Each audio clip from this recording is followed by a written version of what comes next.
اور دل مضبوط رکھا جائے. انسانی خوف یا انسانی ہیبت بہت عارضی ہے. بڑے سے بڑا ظالم، بڑے سے بڑا بادشاہ، بڑے سے بڑا طاقتور آپ کی آنکھوں کے سامنے ڈسمس ہو جائے.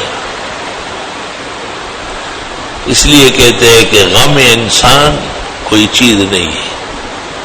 انسانوں کے ہاتھ سے صدمے، اپنے پرایوں کی پریشانیاں، سکون میں فرق آتا ہے لیکن اجر بڑھتا ہے.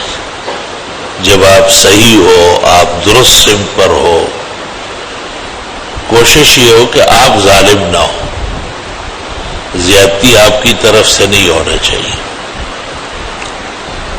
تو ہر لمحہ، ہر آن، ہر گھڑی اجر ثواب. شاید بعض چیزیں ایسی ہے جو اس طرح پوری ہو جاتی ہے.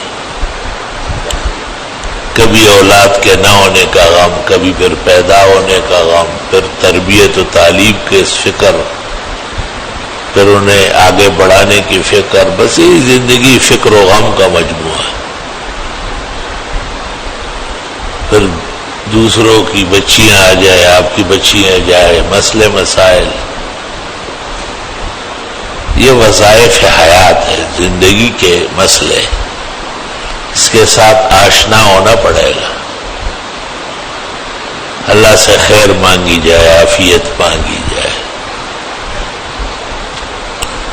حدیث شریف میں ہے کہ امتی کو جب غم پہنچے تو مجھے دیکھے اور مجھے یاد کرے، غم ختم ہو جائے. کیونکہ حضرت بہت غمگین رہے. ماں باپ اٹھ گئے، پوری قوم دشمن بن گئی. اللہ کی مدد نصرت تو شامل حال تھی. 4 بیٹھے ہوئے، چاروں کے 4 مر گئے. اور اللہ نے کہا بھی کہ یہ نہیں بچیں گے. یہ بڑے ہو کہ آپ ان کے باپ کہلائے، یہ برداشت نہیں ہے. کتنا نازک مقام ہے. اللہ اکبر. 4 بیٹیاں ہیں، ان میں سے 3 کے جنازے آپ نے پڑھائے. ایک فاطمہ رہ گئی، وہ بھی آپ کے 3 مہینے بعد تشریف لے گئی. دین کتنا بڑا دیا قیامت تک. جن اور انس، شرق اور غرب، شمال و جنوب، فرش تا عرش، بیٹا ایک بھی زندہ نہیں رہے. سارے فوت ہو گئے. اور تسلی دے دی کہ آپ تو خاتم النبیین ہیں، آپ رسول المرسلین ہیں. یہی بہت ہے. اس لیے پیغمبر کہتے ہیں کہ جب امتی کو صدمہ پہنچے مجھے یاد کر لیں. صدمہ، غم چھٹ جائے گا. حضرت صلی اللہ علیہ وسلم کی سیرت میں کان دائم الحزن، ہمیشہ غمگین رہتے. اور جب آپ قرآن شریف پڑھتے تھے نماز میں رات کے اندھیروں میں تو ایسا لگتا تھا کہ عزیز المرجل، جیسے اندر ہانڈیاں پک رہی ہے اور گوشت جلس رہا ہے. توبہ، مثال نہیں ہے اس کی. دوسری طرف آتا ہے کان دائم البشر، یعنی ہمیشہ خوش رہتے تھے. تو علماء کہتے منصب کے اعتبار سے تو غم تھا، لیکن لوگوں کو خوش کرنے کے لیے آپ اس طرح دکھائی دیتے تھے تاکہ اور لوگ غمگین نہ ہو جائے. بہت بڑا مقام مرتبہ ہے. خود کہا ہے نحن معاشر الانبیاء اشد بلاء، ہم پیغمبر لوگ ہمیشہ تکلیف میں رہتے ہیں. ثم الامثل فالامثل، پھر جو ہمارے قریب پھر ان کے قریب. درد دل کے واسطے پیدا کیا ہے انسان کو، ورنہ طاعت کے لیے کچھ کم نہ تے کر رو بیا.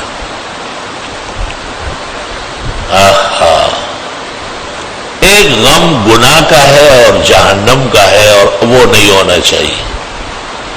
آخرت کا غم جو ہے وہ ختم نہیں ہوگا. آخرت کی تو نعمت ہے تو خالدین فیہا، تکلیف ہے خالدین فیہا. ہر ایک ہمیشہ ہے. اس لیے علماء کہتے ہیں یہاں کہ چکمکیا اتارو چڑھاؤ یہ گزر جائے گا، اس سے مت خفا ہو. اللہ سے خیر مانگے، مدد مانگے، حفاظت مانگے، خوب دعائیں مانگے. پیوست رہ شجر سے امید بہار رکھ. حدیث شریف میں فرمایا کہ جس نے دنیا کے غموں کو پیچھے کیا اور آخرت کے غم کی فکر کرنے لگا، کف اللہ ہمہ ومہمہ او کما قال، اللہ اس کے غم اور غمجن کرنے والی چیزوں کے لیے کافی ہو جائے گا. کہتے ہیں جب بڑا غم آتا ہے، بڑی مصیبت، تو چھوٹی ویسے ہی گزر جاتی ہے، وہ کوئی حقیقت ہی نہیں. شیخ الاسلام شیخ العرب والعجم صدر المدرسین دارالعلوم دیوبند حضرت اقدس حضرت مولانا حسین احمد صاحب مدنی رحمت اللہ علیہ بعض جگہ قیام فرماتے تھے، لوگوں کو بڑی محبت ہو جاتی تھی. جب وہاں سے روانہ ہوتے تو لوگ روتے تھے. تو کسی نے پوچھا حضرت آپ کو بھی صدمہ ہے؟ کہا بالکل نہیں، ذرہ برابر بھی مجھے آپ کا صدمہ نہیں. پوچھا کیوں؟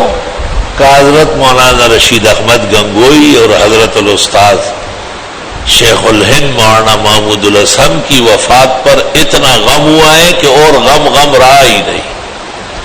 لا الہ الا اللہ استغفر اللہ واتوب الیہ. بعض دوست احباب دکھیوں کی درخواستیں لکھ کے دیتے ہیں، خط لکھتے ہیں، وظیفے مانگتے ہیں. میں نے اس لیے آج اس موضوع پر کلام کیا تاکہ غم کا اندازہ لگائے کہ یہ دنیا اب ہے، بس کل ختم ہے. ابھی آئے، ابھی کہتے ہیں، ابھی جائیں گے.